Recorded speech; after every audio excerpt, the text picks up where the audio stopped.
Praise the lord. ఈరోజు దేవుడు మనతో మాట్లాడుతున్న వాక్యము వాగ్దానము రోమీయులకు రాసిన పత్రిక 5వ అధ్యాయం 8వ వచనము. అయితే దేవుడు మన ఎడల తన ప్రేమను వెల్లడిపరచుచున్నాడు. ఎట్లనగా మనం ఇంకను పాపులమై ఉండగానే క్రీస్తు మన కొరకు చనిపోయాను. హల్లెలూయా. ఎంత మంచి శ్రేష్టమైన వాక్యము చూడండి. మనము పాపులంగా ఉన్నా కూడా దేవుడు మన కొరకు చనిపోయాడంట.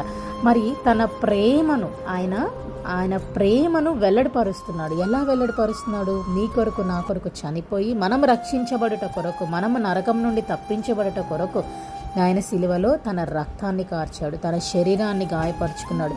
ఇంతటి ప్రేమ స్వరూపి అయిన దేవుడిని మనం ఎక్కడా చూడలేదండి.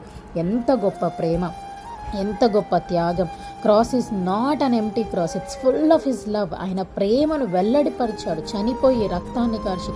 This is love, this is true love అని చెప్పి మన దేవుడు, మన యేసయ్య మన కొరకు ఆయన రక్తాన్ని కార్చి నిజమైన ప్రేమను చూపించాడు. ఇంత గొప్ప త్యాగమూర్తిని మనం కలిగి ఉన్నందుకు మనం ఎంతగానో స్తుతించాలి, సంతోషించాలి. మన దేవుడు, నీ దేవుడు, నా దేవుడు గొప్ప దేవుడు, సజీవుడైన దేవుడు.